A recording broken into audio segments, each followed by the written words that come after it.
धन्याने coffee बनवण्यासाठी 10% पाणी असलेले दूध व पाण्याचे 70 लिटर मिश्रण तयार केले. परंतु ग्राहकांना कमी दूध असलेली कडक कॉफी हवी होती. 25% पाणी असलेले मिश्रण तयार करण्यासाठी या मिश्रणात घालाव्या लागणाऱ्या पाण्याचे लिटरमध्ये राशी निवडा. आता काय, पहिलं, एका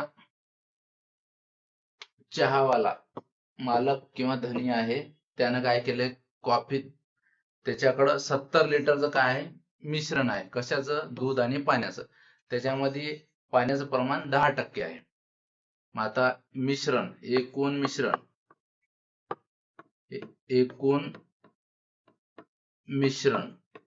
मिश्रण आहे 70 लिटरचं. आता त्याच्यामध्ये पाणी किती आहे? 10. म्हणजे या 70 लिटर मध्ये 10% पाणी आहे. हा शून्य गेला म्हणजे हा किती आला? 7 लिटर त्याच्यामध्ये पाणी असणार आहे. त्याच्यामध्ये दुधाचं जर प्रमाण काढायचं आपण, एकूण मिश्रण 70 लिटर होतं, त्याच्यात 7 लिटर पाणी, तर हे 63 लिटर निघल दूध. आता आपल्याला काय करायचंय,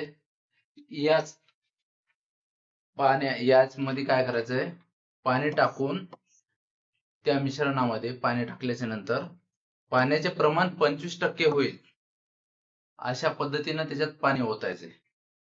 तर ते ओतलेलं पाणी किती असं टाकले. आता आपल्याला नवीन मिश्रण कसं पाहिजे, हे नवीन मिश्रण, हे जे नवीन मिश्रण आहे, त्या नवीन मिश्रणामध्ये 25% पाणी पाहिजे. 25% पाणी असल्याच्या नंतर दूध काय राहणार आहे, हे जे दूध राहणार आहे 75%. 25% पाणी आणि उरलेलं बाकीचं दूध राहणार आहे 75%, असं प्रमाण होईल.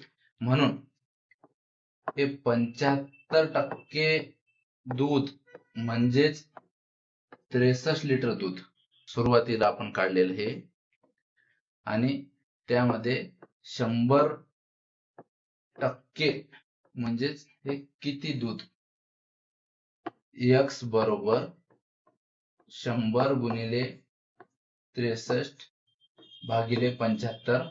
25 त्रिक 75, 25 चोक 100, 3 1 3, 3 2 6, 3 1 3, 21 चोक 84. हे 84 लिटर हे काय होईल, एकूण मिश्रण तयार होईल. मिश्रण हे, मग आता आपलं सुरुवातीचं जर याच्यामध्ये जर ओतलेले पाणी, हे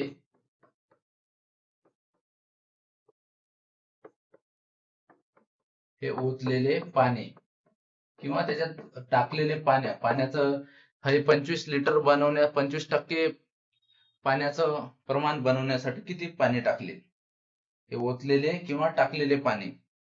मग हा 84 लिटर होता, आता आहे. मग सुरुवातीला किती लिटर होता आपलं, सुरुवातीला 70 लिटर. याच्याची वजाबाकी केली तर ही काय, 14 लिटर.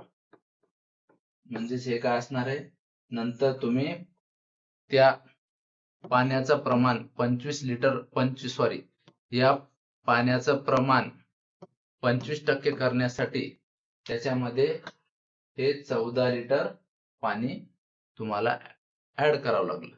म्हणून तुमचं उत्तर असेल पर्याय क्रमांक 4, 14 लिटर पाणी टाकावे लागले. धन्यवाद.